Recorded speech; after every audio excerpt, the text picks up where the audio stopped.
Good morning.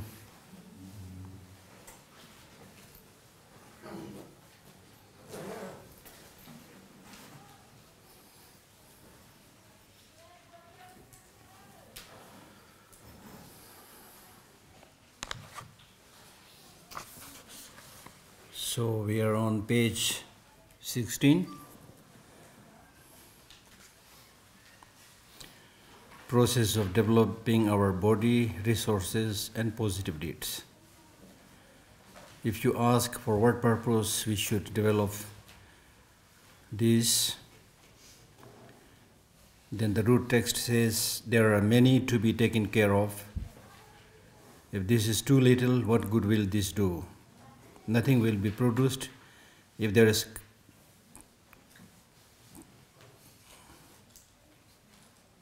complete satisfaction. So this actually could be translated in a different way. So third line should actually read like, you will not be able to develop complete satisfaction. I think the translate should be something like that. Therefore, this should be developed. Meaning that we discussed about how to protect body resources and positive deeds, how to give them, how to offer these to others, how to purify them. Then now we are talking about how to increase them, how to develop them. So in this connection, he says there are many to be taken care of. Even if you think about the world population, there are too many people who need help. And then, of course, if you talk about all sentient beings, it's too many, countless. So when you practice the Bodhisattva way of life and talk about benefiting all sentient beings, there's really too many. Therefore, it is important to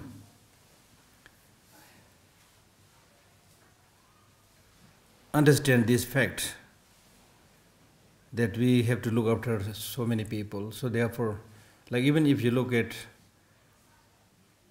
the state of Buddhahood,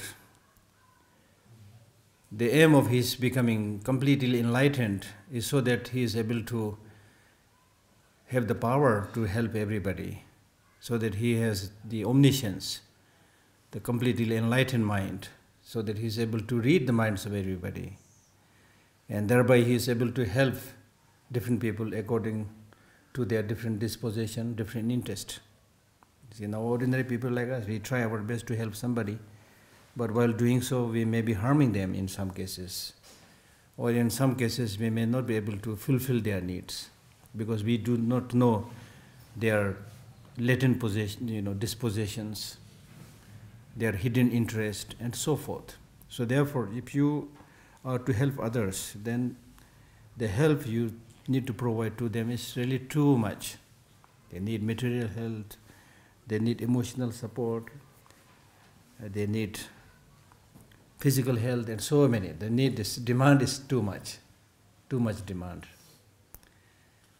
So how would you help them? There are too many to be taken care of. If these things are too little, what good will this do? That means it will not be able to help everybody.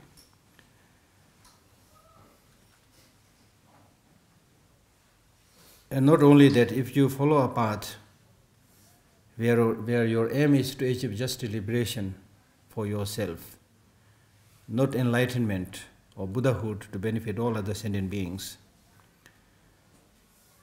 then you will not be able to cultivate this state of complete satisfaction. This word is a little bit kind of ambiguous. But this basically means, this line basically means you will not be able to develop that complete satisfaction, means you will not be able to develop Buddhahood. You will not be able to actualize Buddhahood. Because it is only when you become a Buddha, then there will be total satisfaction for the needs of everybody. So there's the meaning. So this word is, even the Tibetan line itself is quite difficult to understand. But this is how it has been interpreted in this commentary by Tsongkhapa and also in the main text. So this complete state of complete satisfaction refers to the state of Buddhahood. not to just liberation for oneself. So therefore this should be developed, increased as much as possible. Now how would you increase them? How would you increase them?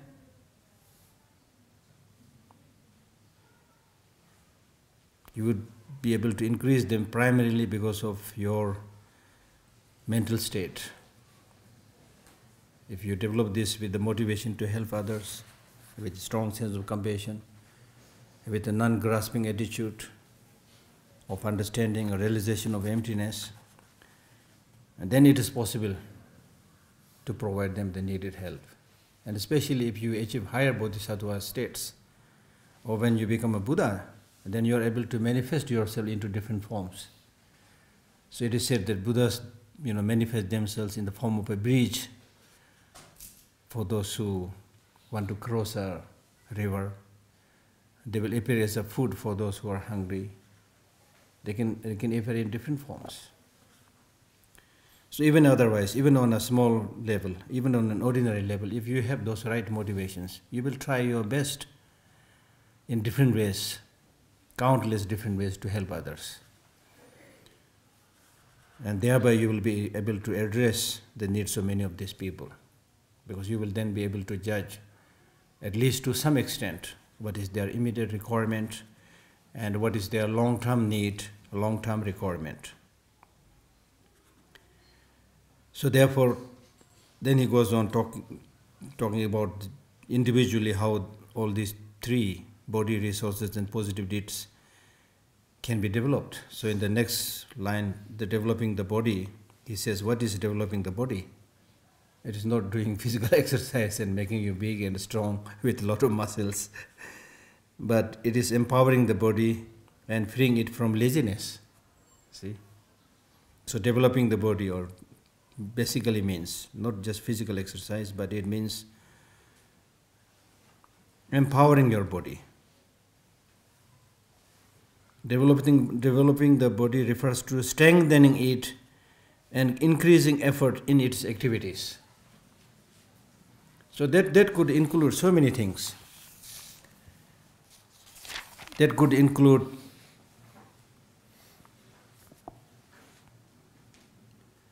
for example, in this sutra called Arya Ratana Mega Sutra, Buddha mentions that a bodhisattva, if he actualizes these 10 qualities, if he actualizes these 10 qualities,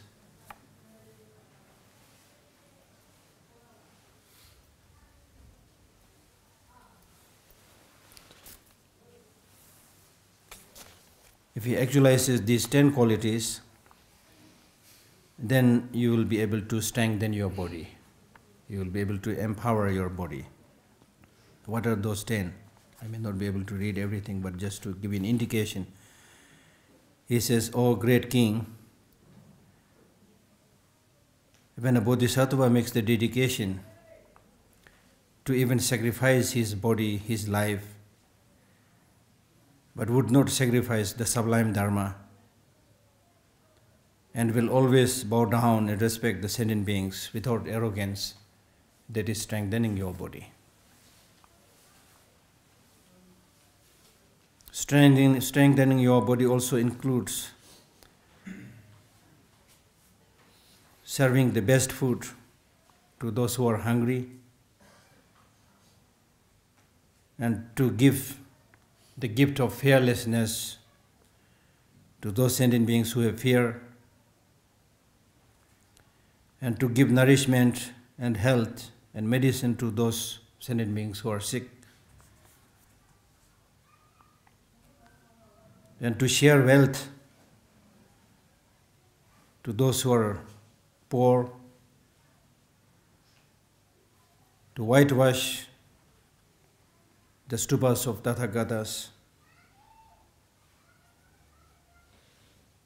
to help carry the loads of those sentient beings who are weak and tired. So if you have this kind of 10 practices, then this is really strengthening and empowering your body.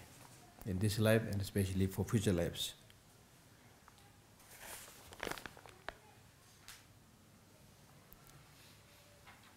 And what do we mean by freeing from laziness? Laziness, there are different types of laziness. One meaning of laziness is, as we normally understand, laziness means just sitting, not doing. Then there are other forms of laziness. Laziness in the form of procrastination. If some dharma practices or good activities are to be done now, but if you don't do it, instead if you postpone, I'll do it tomorrow. Tomorrow comes tomorrow, then tomorrow comes tomorrow, next month, next year, when I have nothing else to do, those kind of attitude, In this way, if you keep on postponing doing dharma practices, activities, that is also one form of laziness. Then laziness in the form of not doing dharma practice because of your obsession and attachment to inferior ways of life, inferior activities.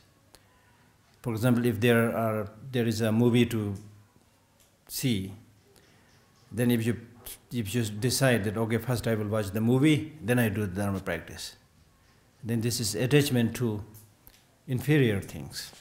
So there's also laziness. Then laziness in the sense of discouraging yourself. I need to do this dharma practice, but how can I do it? I'm not so intelligent.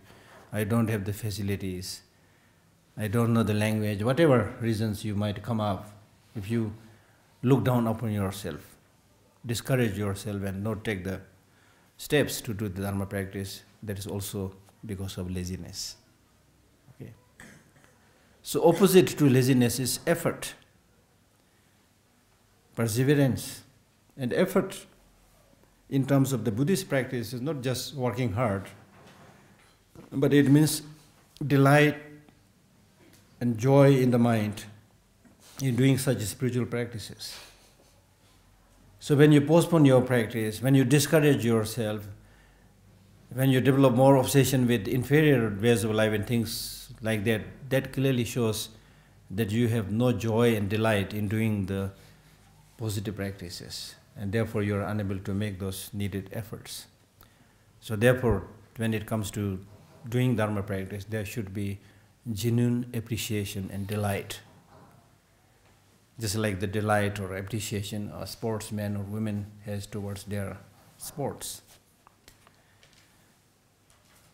One of the sutras says, if you have one laziness, then you have no quality at all. Then maybe a little bit exaggeration, but the point is that laziness in the form of not doing and sleeping, laziness in all other forms, if you have these different types of laziness, then you will never be able to come up with initiatives, you will never be able to take the steps to do the dharma practice.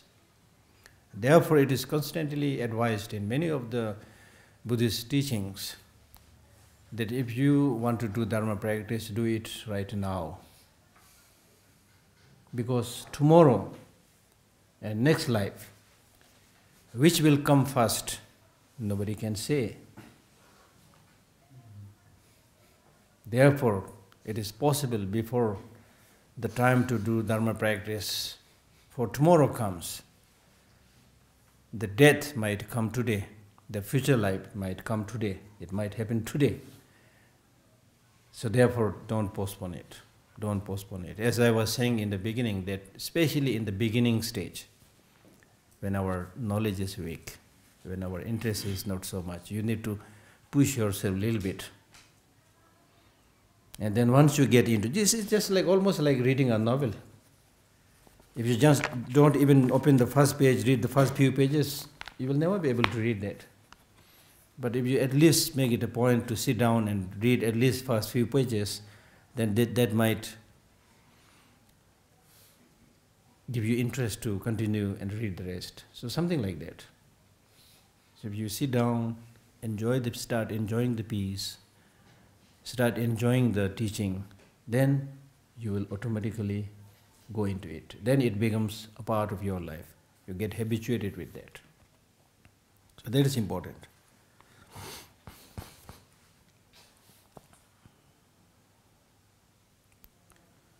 In this text, sutra called Questions of Lodro Gyatso,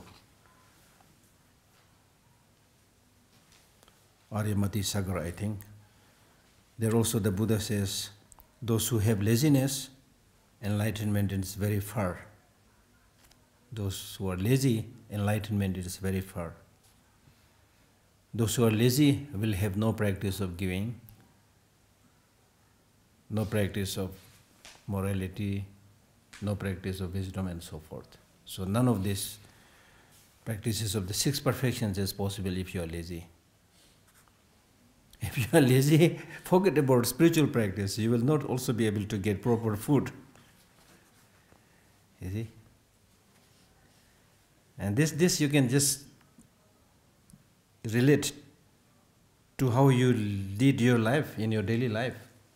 All of us have a lot of experiences that if we don't do, postpone, then what is the result? We all know this very well. And I might, in my case, for example, if in the morning, if I don't just get up, cook my breakfast, and then immediately cook the lunch and so forth, instead of that, if I remain lazy, then I will not get my lunch properly. That's my experience, you see. So in the morning I have to make sure, boy, if you want to eat something during lunch, you need to do something right now, you see. And then when the lunch comes, you're happy, yeah, there's something to eat, it's ready, you see. So for that you need to work. There's something like that, you see. So if you don't work, you won't get anything. Even getting food is difficult. So especially those things which you can do right now, you must do without delay, immediately. That will make your life much simpler, happier, and successful. Don't postpone. Especially, I am saying, big things may be difficult, small things. Small things, something that you need to remember, or something that you need to take with you, whatever, small things, start from that. Be mindful and do those things, small things. Or helping somebody, do it. Like sometimes now it's widely prevalent in many of the offices in India or elsewhere, I'm sure. If somebody comes to the office asking for help, and if it is something that you can do in 2 minutes, people don't do. Come tomorrow. See? We are all familiar with those things, you see. And with that kind of tendency, bureaucracy, how many people are unnecessarily suffering? It is something that you can do on the spot. Like for example, in my office also students come, Geshe Lhakdor, can you please endorse this copy? Put your signature and seal saying this is the true copy of having somebody passed 10th class, 11th class, whatever it is. So for me it is 2 minutes, sealing and signing. So instead of just doing that, if I say, oh, I am very busy, come tomorrow. These poor people are suffering, you see, for that. Small things like that. It's my experience, your experience. All of us have that experience. So it's important to, then people will be very happy if they come for something. And as I told you, we are talking about bodhisattva practices. In the case of the bodhisattvas, one of the most pleasant things that they can hear is when somebody asks for help. When they hear the voice of the beggar begging something, it is said that is the most musical thing that a bodhisattva can hear. Imagine, for the rest of us, we will be completely irritated. The beggar is coming again, you see. But the bodhisattva, oh, there's an opportunity to collect merit. At least I can be useful today. At least my life is meaningful today, you see. You see. So it's important to, all these texts, great texts, there's so many good things there, we can all read, but those things which you know you can do those things. Those things which you know it is wrong, remember that. That's the most difficult thing. And I know many of my faults. It's extremely difficult to remain mindful, not to repeat that again. That's the most crucial, important practice that one has to do. So look within, and when you are able to see those things which you are repeatedly making mistakes, then write those down.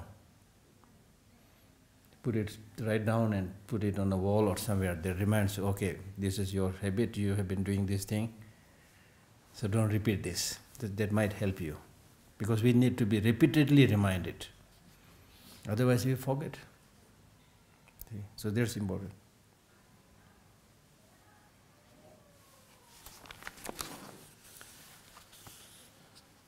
So joy, see, the way to remove laziness is to have joy. And if you have that genuine love and compassion for others, joy will naturally come. Look at the parents when they love their kids, love their children. When they are able to help them, they are full of joy. They are full of joy when their kids do well in the school. When they get admission in a good school, when they do well in the good school, when they get a good job, the parents just completely excited. Wow! You see? In many cases, they may not be getting anything. But because they have genuine sense of concern, sense of responsibility, have love. Not completely pure, but still with that kind of not so pure love. You see? So you are able to appreciate the qualities in other people, see the good things in other people. You develop this wish to encourage other people, help others, full of joy, you see. When you like somebody, you wish to help. You see, we all know that. When you like somebody and that somebody asks you help, you immediately go and help because you like somebody, you love somebody. But for the others, we don't care. They're clearly showing we don't love them. We don't care about them. It's not easy, but we need to think. If you think carefully, then as has been read in these texts, that all sentient beings are basically same. Whether you know them or not know them is not the question. They're all same. Even your kids, you do not know them before they were born. It's only after you're having given birth or whatever, then you know them.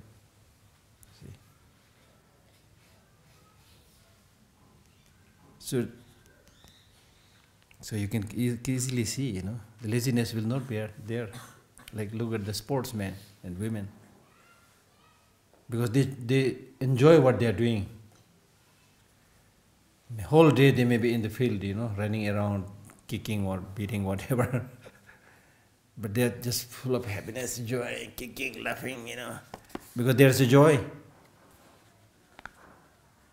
So we have to, if you have the joy, if you have the interest, if you have the delight in your heart, laziness will automatically go. Be it you're working in the office, if you have the delight right in the morning, if you have this feeling of happiness, I'm so lucky, I'm able to work here and contribute at least a little bit in preserving the dying Tibetan culture, dying Tibetan religion. I'm lucky that so many people are showing interest in this culture, in this religion, and I'm able to play a small part. If you have all these understandings, your job will not become a burden. It will become a delightful experience. And at the same time, you get your salary, you see. So it's double, triple bonus, you see. So it's all here thinking how you think, you see. Instead, if you think, oh, I have to work here, oh, maybe some strange people will come, oh, my salary is not so much. I mean, if you keep on thinking about all these bad, negative things, there will be no joy in your heart. And somehow, for your stomach, you have to work. So that doesn't do anything good to you, good to others, you see. And then that person will not flourish, the institution will not flourish, the society will not flourish. This is how the whole nation, the whole world dies, you see. Because everybody, even in terms of political science, we talk about right and responsibility together, right and duty, two sides of the same coin. But normally people are talking about right. This is my right. I have to get this. People forget about duty, you see. So that's the thing, you see. So, what is developing the body? It is empowering the body and freeing it from laziness. Laziness.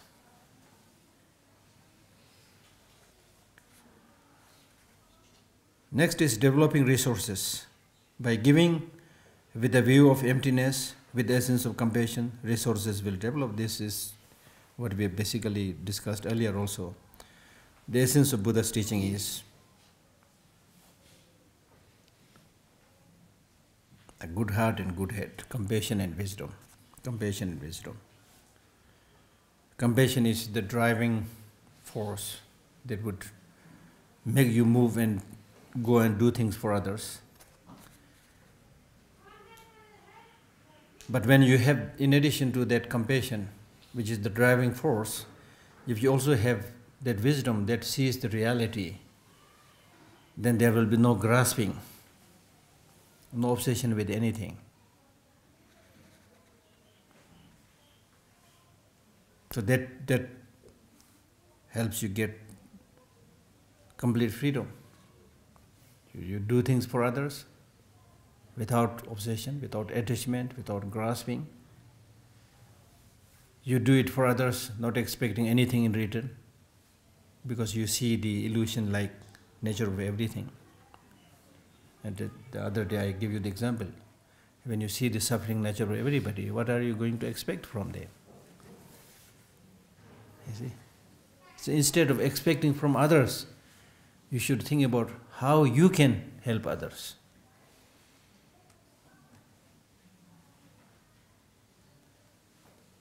If you are expecting something, especially wealth from others, how dare you can expect those things from others when everybody is in need of something, you see? Especially from those who are not so well off.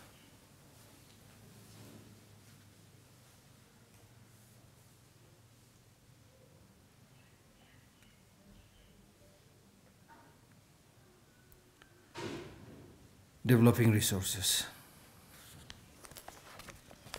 Let me see what is here.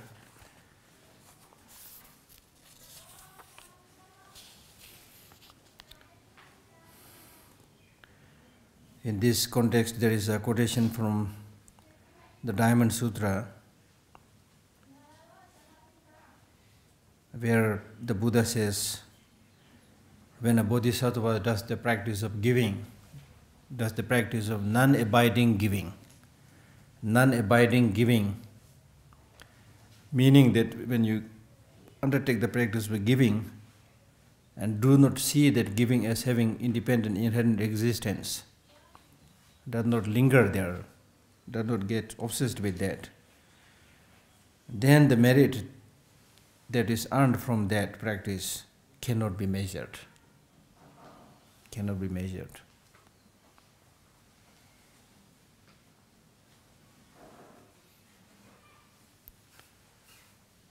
And then similarly, in the Great Wisdom Perfection Sutra, also the Buddha says, O Shariputra, moreover,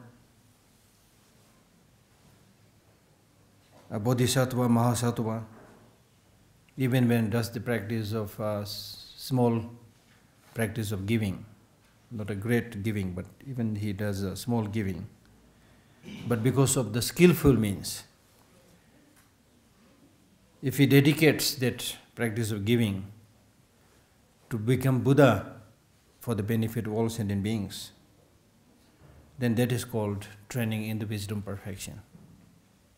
So here also you can clearly see, when you have the wisdom, even if you do a small positive thing, you know how to multiply it. You know how to dedicate in such a way that the fruit that you will earn will be limitless. So that is called developing the resources.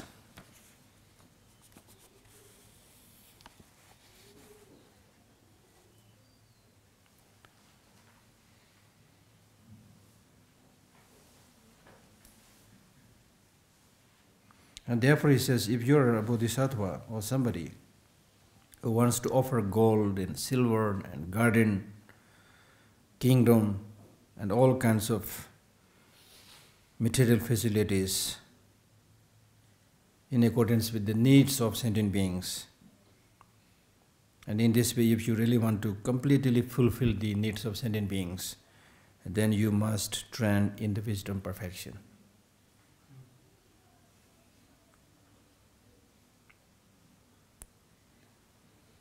And the driving force for such practice is, as I said, compassion. Because a bodhisattva does not engage in any act devoid of compassion. Just like a mother who has lost her very beloved child.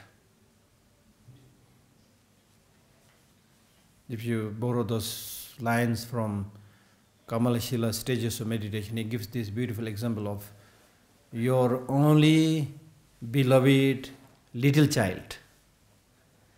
When you have only one child, that child is also very cute, very beloved, and also very small.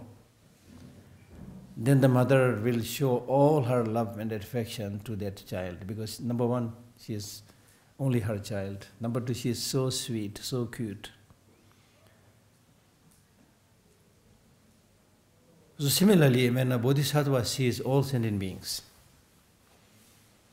like that, like the way the mother sees towards her only sweet little child, that mother, as we can all figure out, has so much love to that little child.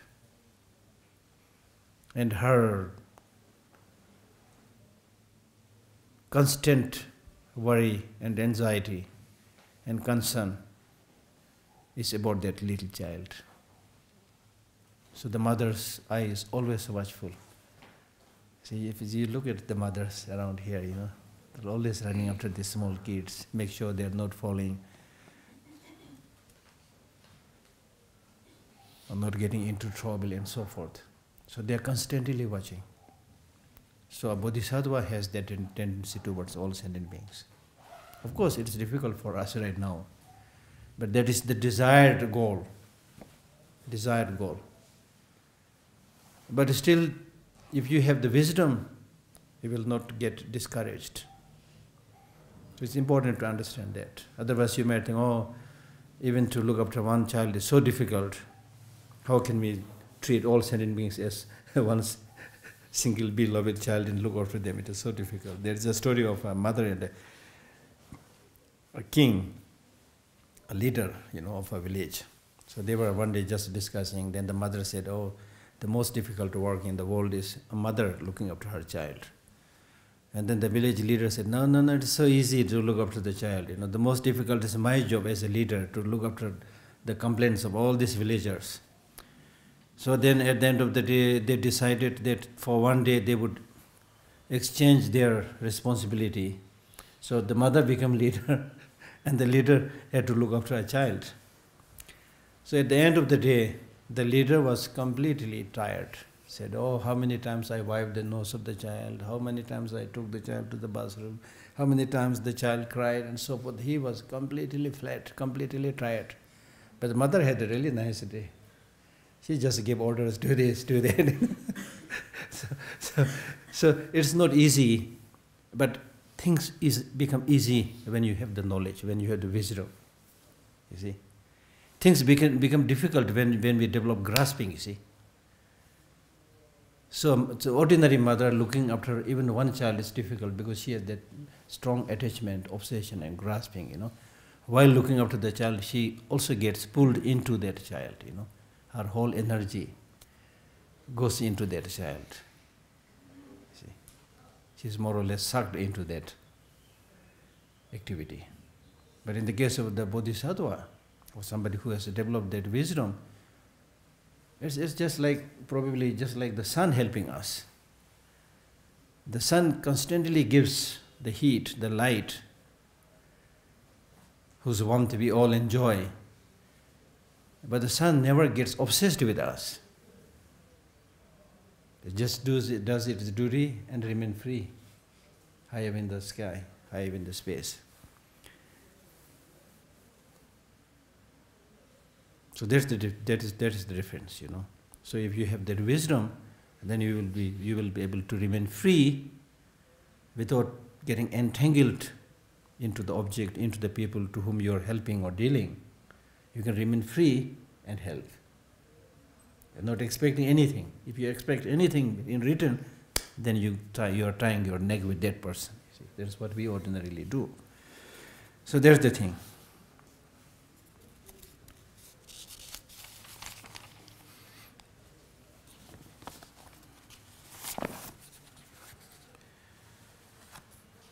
Developing positive deeds.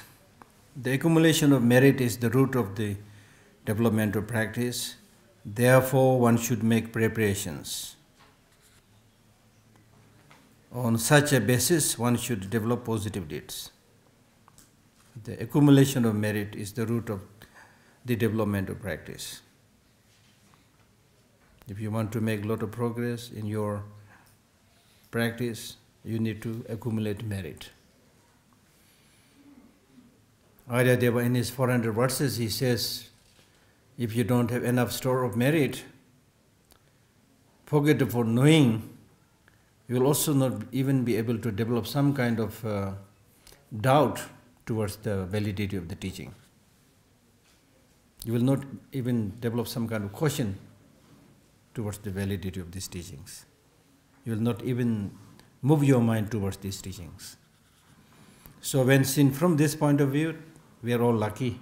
We all at least have interest, we are making effort.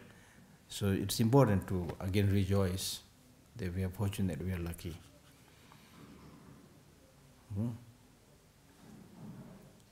So the accumulation of merit, that's why people go around the temple. That's why the text is talking about whitewashing the stupa, decorating the temple, things like that, You involve yourself in so many ways to accumulate merit.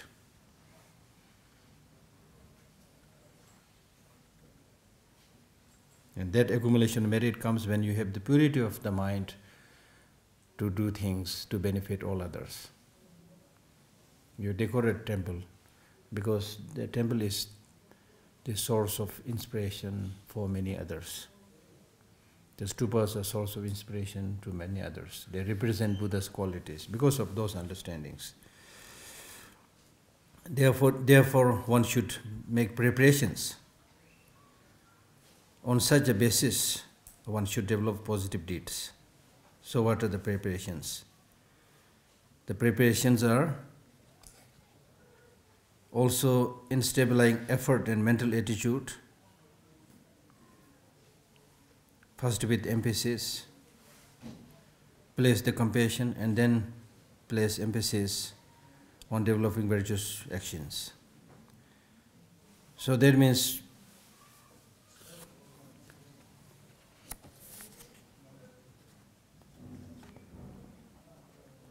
we have already, while discussing laziness, we have discussed a little bit about importance of effort, which means delighting in doing positive, good activities.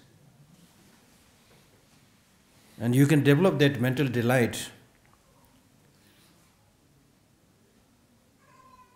by thinking, as is explained in the sutra, where the Buddha says, in the past, countless lives, how many lives I have taken. But because I have not enjoyed the resources in a proper sense, proper way, I have wasted them. Now I should not continue to do so. So in this way, you stabilize, you strengthen your physical capacity, physical power.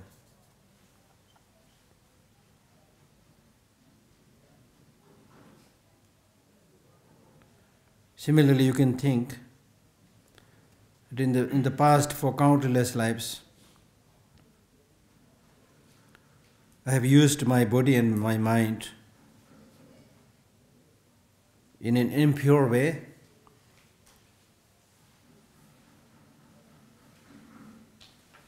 And as a result, that threw me into the continuous cycle of existence. So now I should control my body and my mind and make an attempt to come out of the samsara.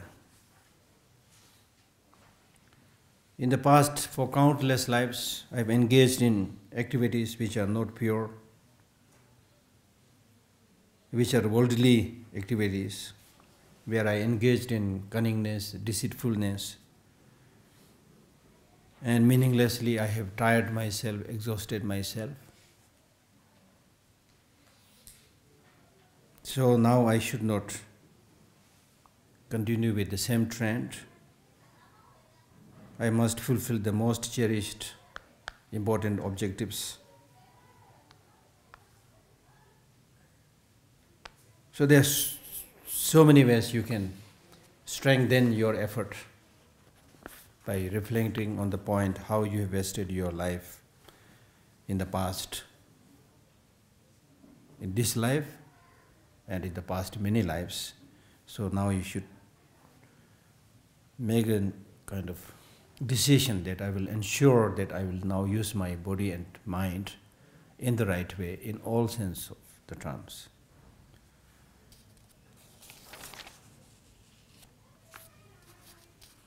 So that is stabilizing the effort.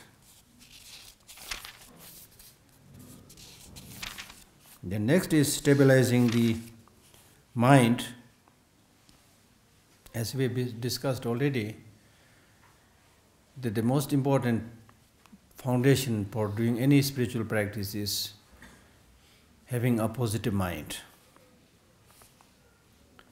especially a stable mind, an unchanging mind in the sense of having total commitment in doing spiritual dharma practice. So that is called stabilizing the mind.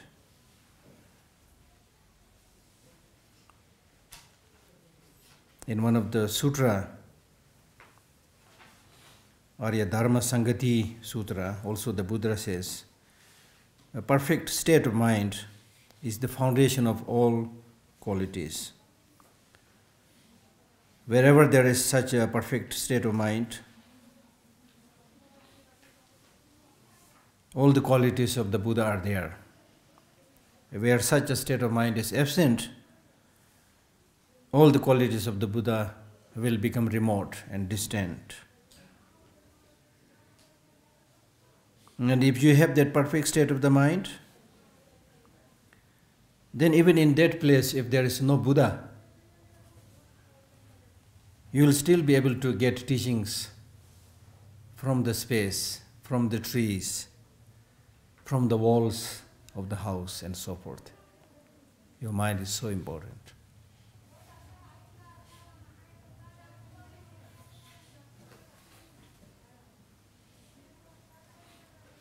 And that kind of perfect or pure state of mind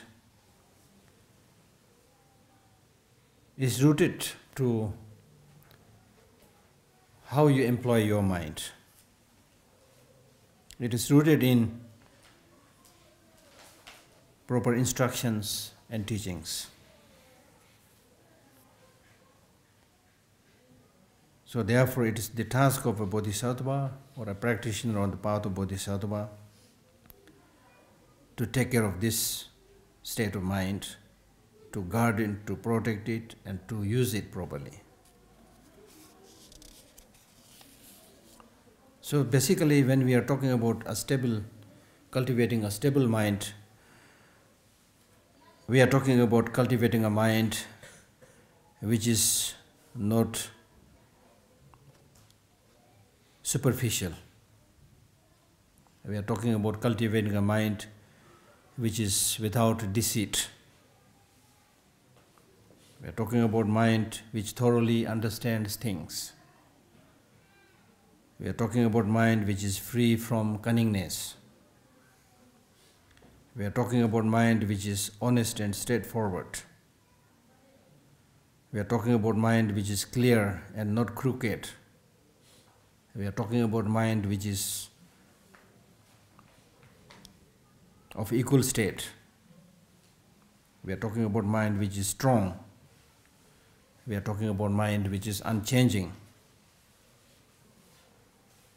We are talking about mind which is not fluctuating. Especially this word fluctuating is interesting, because in one of the Buddha's sutra he says, do not make your mind like a feather of a bird.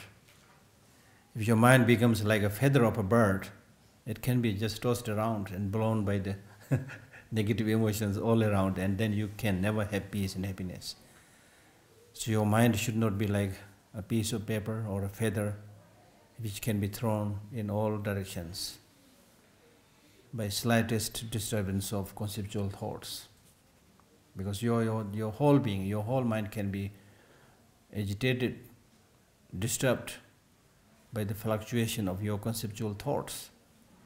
But through training, through practice, you should make your mind so focused, so strong, so stable, that you are not easily tossed around by the fluctuations of the thought.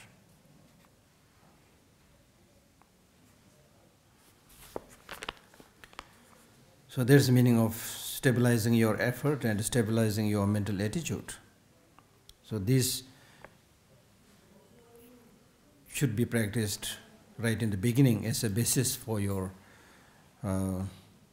developing virtuous actions later on. And the next is practice of compassion. Place compassion in before yourself, and then make repeated effort in developing your virtuous practices. In one of the sutra, the Buddha says, if you have one practice in the palm of your hand, if you have all the practices in the palm of your hand. And what is that one practice? Compassion. So compassion is really like your lifeline. It's really like your life. Just as if life is there, then all your other sense faculties, sense organs will function. If the life itself is not there, then none of your sense faculties will function. So great compassion is like your life. Because compassion, as I said earlier, is a mind thinking how nice if all sentient beings are without suffering. If you are somebody who really has that kind of feeling, that sense of concern, then you cannot kill others, you cannot rape others, you cannot exploit others, you cannot cheat others. So all negative actions towards sentient beings will cease. And thereby you will be able to get all the positive qualities.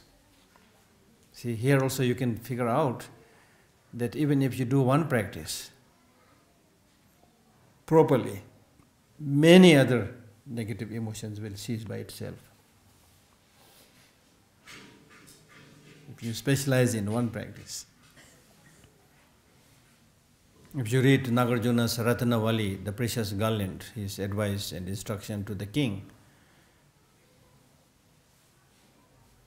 he says, "O great king, even if you do one practice perfectly, like the practice of giving perfectly, with full understanding, full implementation, then your name and fame will grow in this life.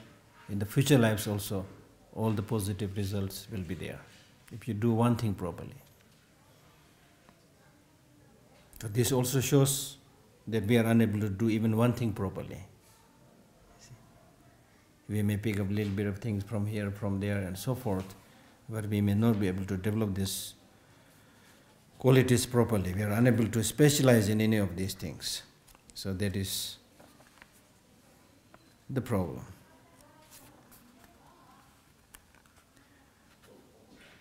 So, have that compassion in front of you means have that compassion as the most important thing, the driving force.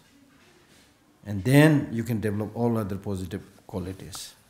So you should make it a point that I will develop all other qualities by developing compassion, which means, compassion means, how nice if all other sentient beings are without suffering. That's the definition. So if you have this concern that all sentient beings are without suffering, then naturally all your virtuous practices will develop and prosper. So that's why he's saying, make emphasis on this one practice of development of compassion. And if you do that, all virtuous practices will increase and prosper. That's what he's saying. One should accumulate merit through practice in accordance with Aryabhadra, Charita's prayers and so forth. As is found in the Aryabhadra Charita prayer, venerate with prostration and so on, always meditate on faith and so forth, remember loving kindness, Buddha and so forth. As is found in Aryabhadra Charita prayer, venerate with prostration and so forth. So this is basically talking about how you can cultivate veneration, respect and faith to the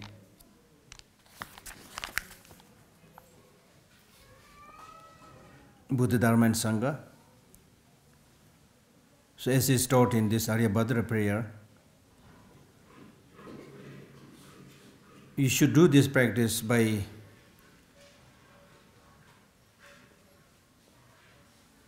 reciting this sutra called Three-Hip Sutra. Three-Hip Sutra, Phumbu-Sumba. So in this text it says that having, as we discussed earlier, having developed a stable effort, having developed a strong attitude, and then having developed a great compassion, meaning that these three developments of effort, of mental attitude, compassion, by empowering all these three practices as if these three practices are competing each other. Then you should make an effort to increase your merit. So here in this case, one of the wonderful ways of accumulating merit is reciting and reflecting on this sutra called Three-Hip Sutra.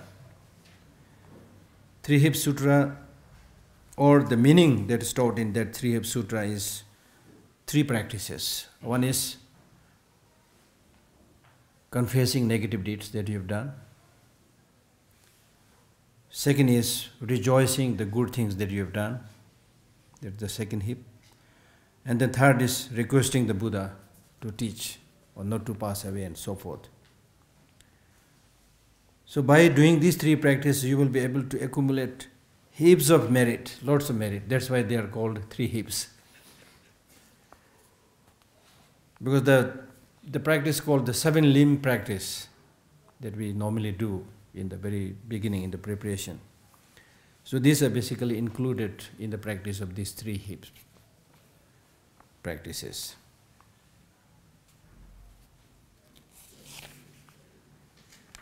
So there's the meaning of, as is found in the Aryabhadra Charita prayer, venerate with prostration and so forth. Okay? Prostration and so forth. That is the meaning. That's included in these three practice of the three hips. And then the next lines read, always meditate on faith and so forth. We have right in the beginning discussed the meaning of faith a little bit. I'm sure you will remember I explained to you 4 types of faith. Do you remember? 4 types of faith. It's all recorded, you can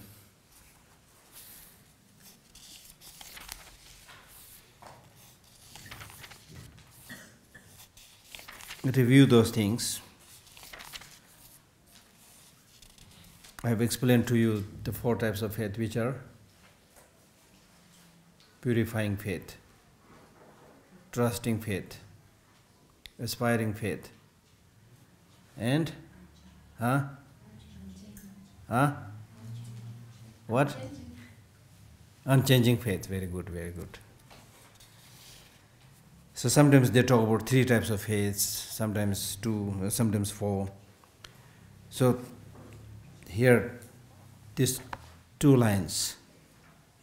Always meditate on faith and so forth. Remember loving kindness, Buddha and so forth. This is basically talking about recollecting the 3 objects of refuge, Buddha, Dharma and Sangha.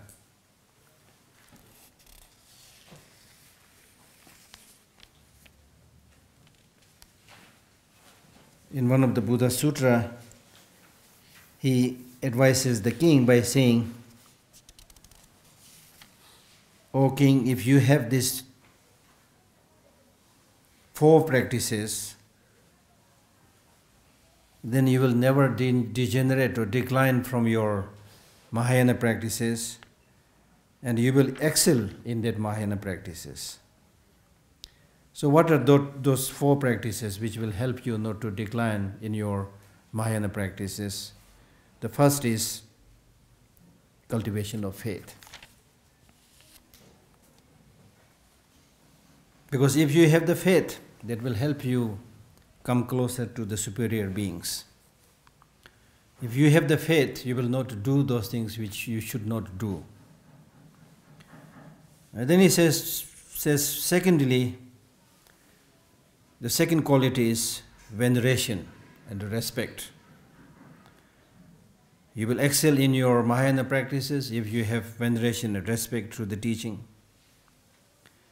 It's because of veneration and respect, the elegant, wonderful teachings of the Arya superior beings, you will show respect to them, you will listen to them, you will pay proper heed to these teachings. As such, your practice will excel. And the third practice which will help your Mahayana practice excel is having no arrogance. And if you are somebody without arrogance, you will bow down to the superior beings. You will pay homage to them and seek their instructions. And thus your teaching and practice will excel. And the fourth quality which will make your practice excel is effort. Because if you make the effort, there will be joy and delight in your heart, and as a result, your body and mind becomes serviceable. You see, this is an interesting point. When you have joy and delight in your heart, your body and mind become serviceable. You see, when your mind is ready, the mind says, okay, let us climb Trund, which may take 4 or 5 hours. The mind says, go and do a trekking. You will start going. Doesn't matter, it takes 4 or 5 hours. You just go there, come down. There is no sign of laziness there, you see. Because the mind shows interest. The mind makes initiatives.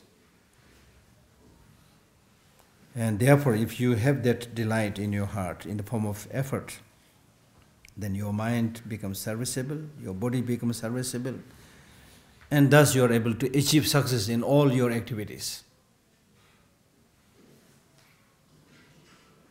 So these are the 4 practices which will help those who have entered the Mahayana path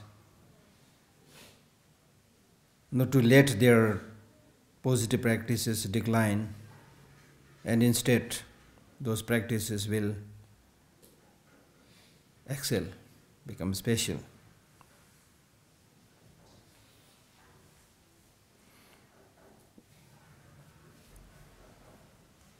And the word faith also here refers to the 5 types of faith, which refers to the faith that is included in the 5 sense faculties, which are the sense faculty of faith, of effort, of mindfulness, of meditative stabilization, and wisdom.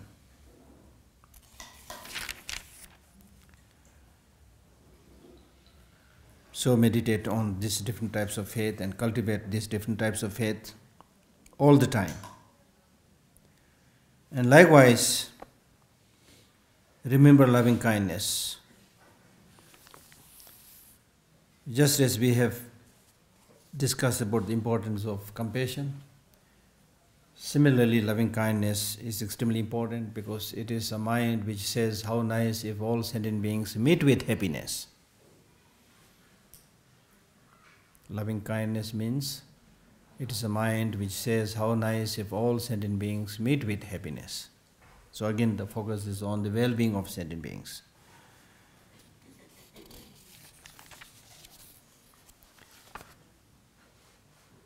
Remember loving kindness. Buddha and so forth means Buddha, Dharma and Sangha.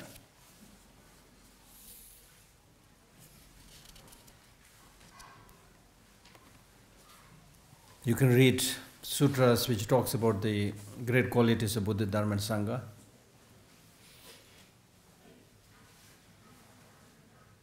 That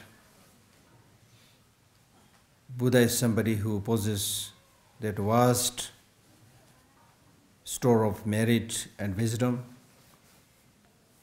one who possesses perfect loving kindness, perfect compassion, one who remains always in a meditative state, one who is totally liberated from samsara and from solitary nirvana, is somebody who is like parents to all suffering sentient beings. So you need to, in this way, think about all the great qualities of the Buddha.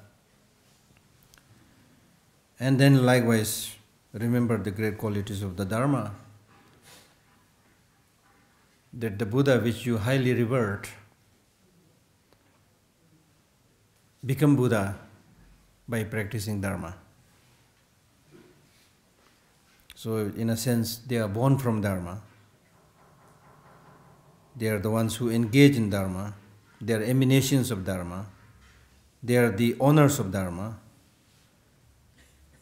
They are object of engagement of Dharma. They are dependent on Dharma. They are produced by Dharma and so on. So if you think about all the individual qualities of Buddha, they all arose from Dharma.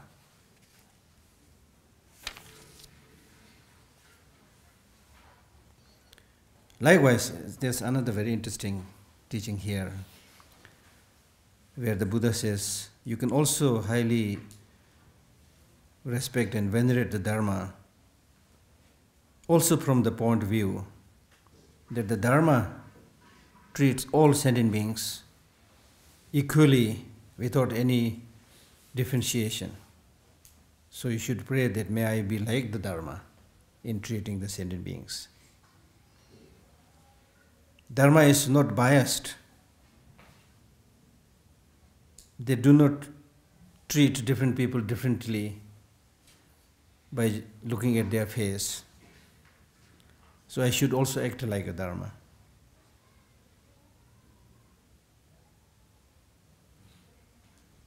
The reign of Dharma, or in terms of the availability of Dharma, it is there for all time to come.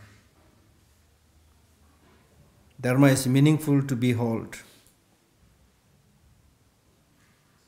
So therefore the Dharma never waits for a particular time to help other sentient beings. They are always there. So I should also reflect like the Dharma.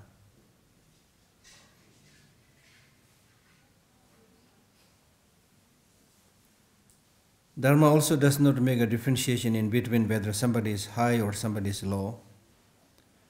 So I will also cultivate a mind similar to that.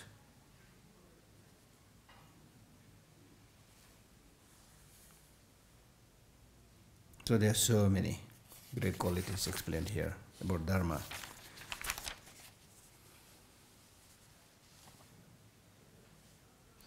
Next is remembering the qualities of the Sangha.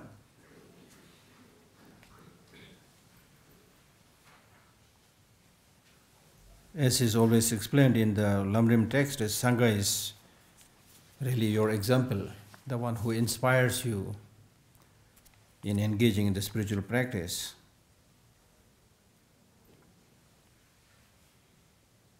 It is because of the presence of people who do good things that we also get inspired to do those practices.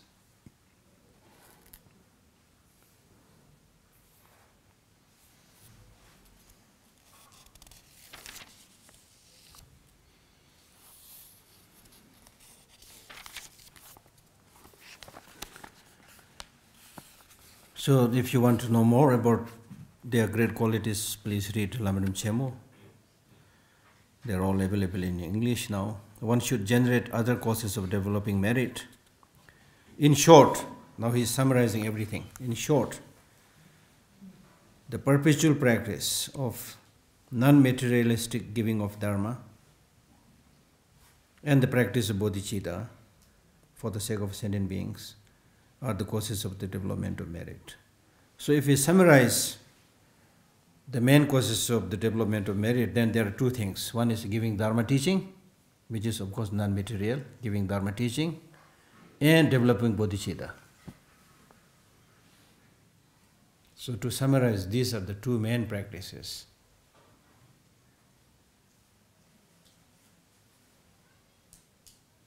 Out of all types of giving, dharma giving is said to be the most important giving, because what sentient beings need is to remove their ignorance, which can be removed not by material wealth, which can be removed through knowledge, through dharma teaching. So that is the greatest gift. And if people know about dharma, then they will be able to take care of themselves for their immediate needs, for their long-term needs. So that's extremely, extremely important. Then bodhicitta, the wish to achieve enlightenment for the sake of all sentient beings. There cannot, as His Holiness the Dalai Lama always says, that there cannot be a mind better than bodhicitta. A mind which thinks about benefiting all sentient beings. Imagine. So this is extremely, extremely precious teaching, but at the same time it's also risky for us.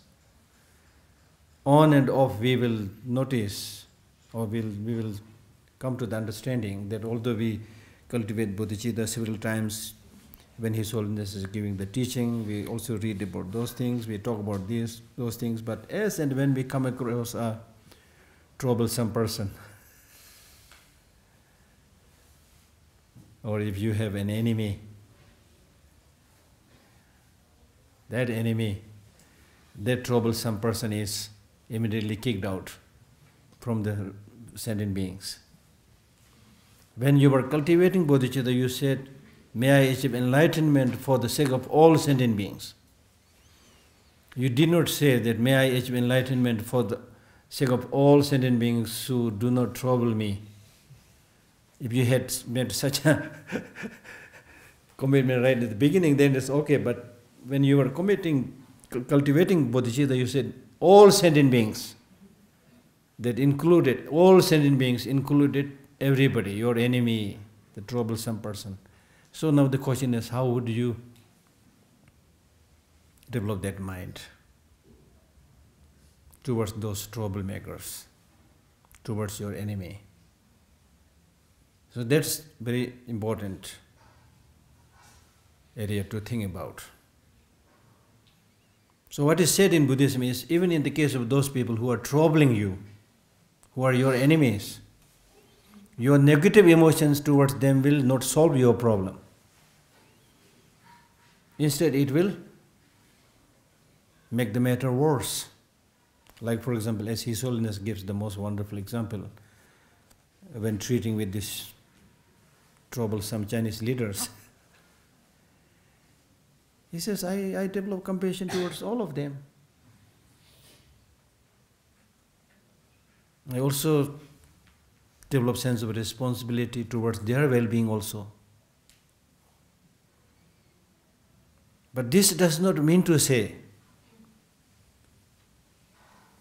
that you do not fight for your just cause. So here, what is taught in Bodhicharya Avatara is to make a distinction between the wrongdoer and the wrongdoing.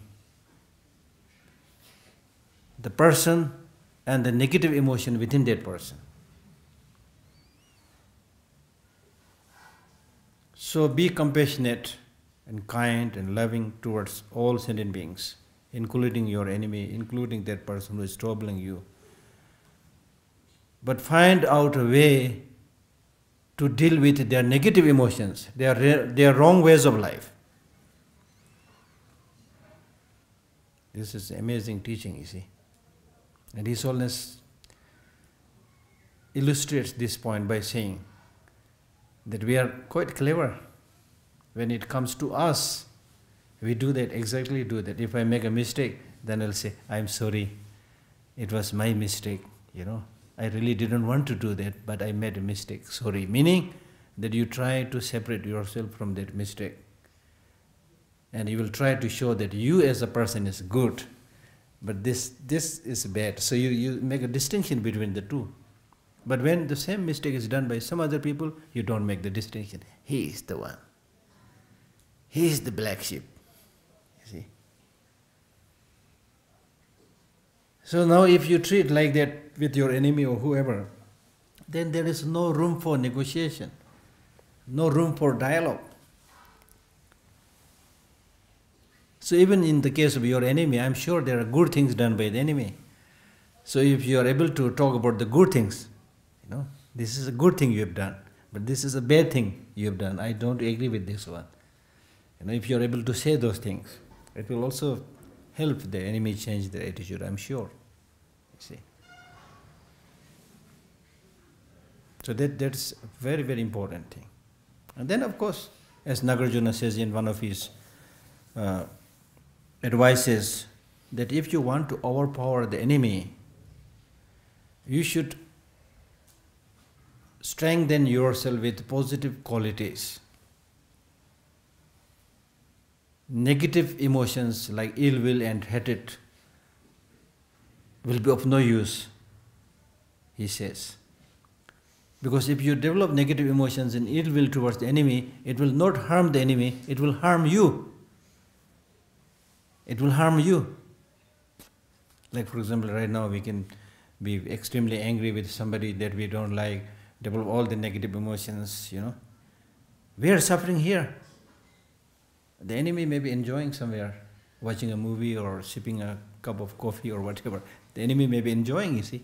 So it's not harming them, you see. So therefore, these negative emotions are not good for anybody. So we need to find out a way to fight against these negative emotions and strengthen and help people change, become better. Normally we don't give that opportunity. When somebody commits a small mistake, they say, oh, this is the ugly lady, oh, this is the ugly man.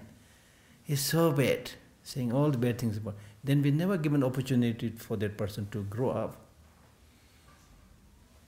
There's nobody who doesn't make a mistake. Everybody makes a mistake. So what is important is we should, as I said, make a distinction between the wrongdoer and wrongdoing.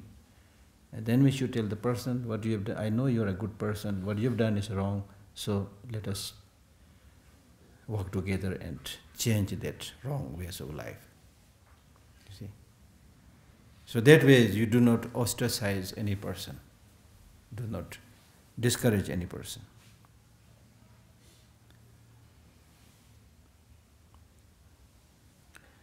The trainings mentioned will lead to the achievement of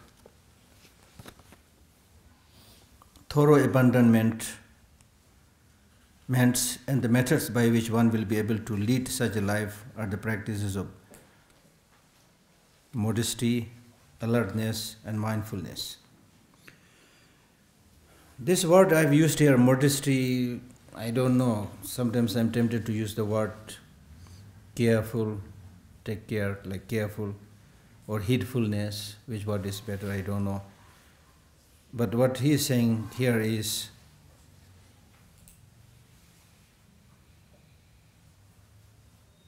that you're able to undertake all this positive practice is very much dependent on your being able to remain on your guard all the time.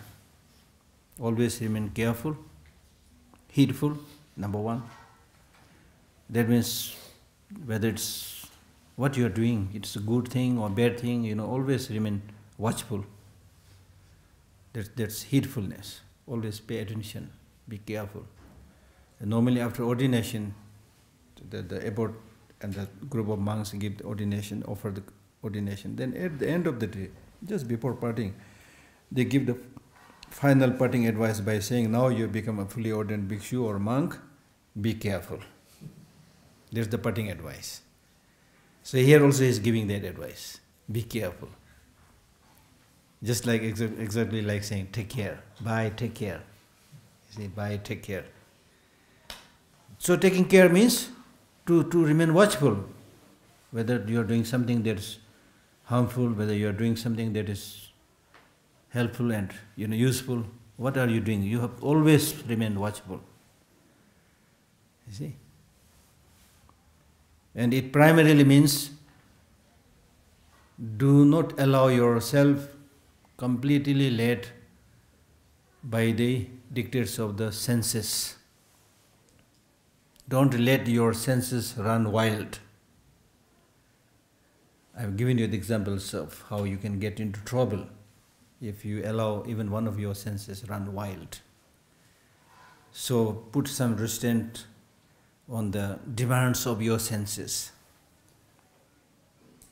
Your mind should always remain alert and watchful. What is good for you temporarily, what is good for you in the long run. So that kind of heedfulness is the most important thing. And then mindfulness and conscientiousness. Mindfulness means being able to remember what you are supposed to do. Like for example, you are supposed to practice compassion, then remember, don't forget. The definition of mindfulness is that it remembers something that you have already experienced in the past. You remember that object and then ensure that your mind stays on that object. That's called mindfulness. Okay, this is something I have to do. You focus on it. Don't let it, run away from the focus of your mind. That's mindfulness. Then conscientiousness means to remain watchful. Right now what my mind is doing, right now what my body is doing, So it's like the police, the guard,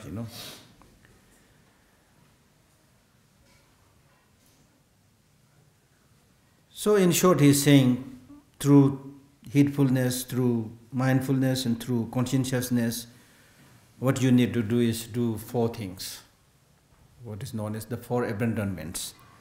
That means in terms of the positive deeds, those positive deeds that you have not done, you should do. Those positive deeds that you are doing, you should further strengthen it, promote it, make it flourish. In the case of the negative deeds, those negative deeds that you have not done, don't do, don't make a start. You're good, you're not doing that, don't start. And those things you are doing or you have done, put a full stop to it. Don't do it again. Stop it. So that is the way. That's the way. So properly.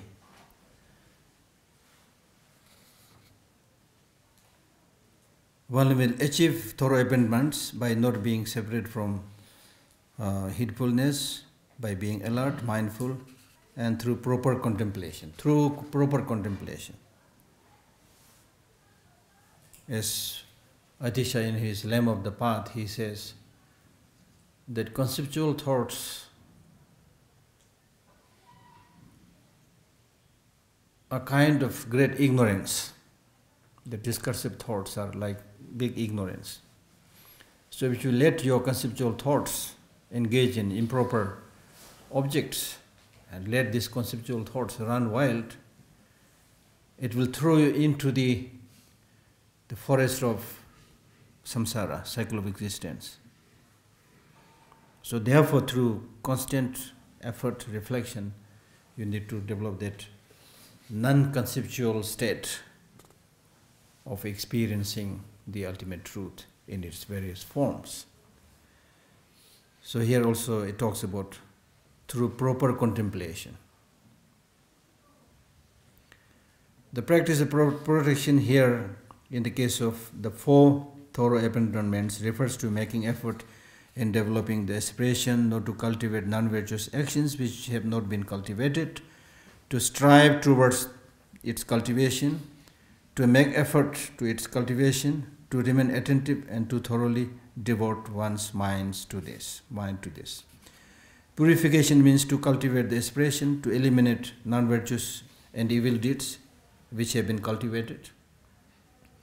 Develop means to cultivate an intention to produce virtuous actions which have not yet been developed, and to further develop and stabilize virtuous actions which have already been produced. During these practices, one should always maintain heedfulness because it is the root of all virtuous actions.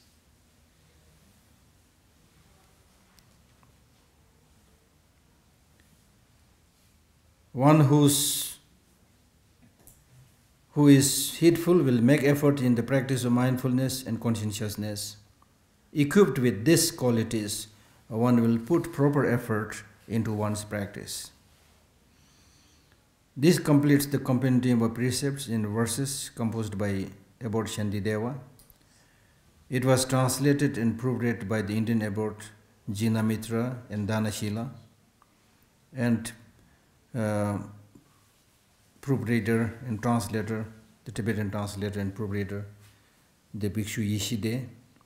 At a later time, the text has also been thoroughly proofread by the Kashmiri Indian Pandit Lakka Kavashu and the translator Tibetan Bhikshu London Shirap at Siddhya Monastery, Sarvamangalam. So I did this translation, and many people helped me in editing the English version. I'm still working. I want to make it slowly grow fatter and fatter with more clear explanations. So this completes the text, reading the text. And as I promised, since you have read this text, which is by Shantideva, and there are not many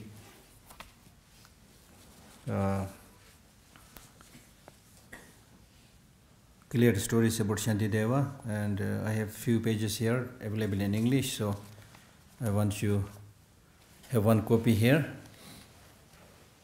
so that you know about the story of Shantideva. Who is he?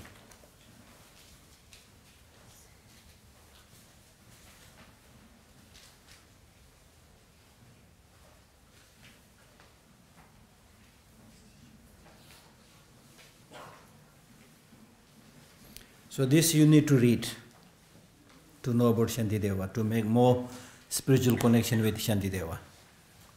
Everyone happy? No. Everyone good?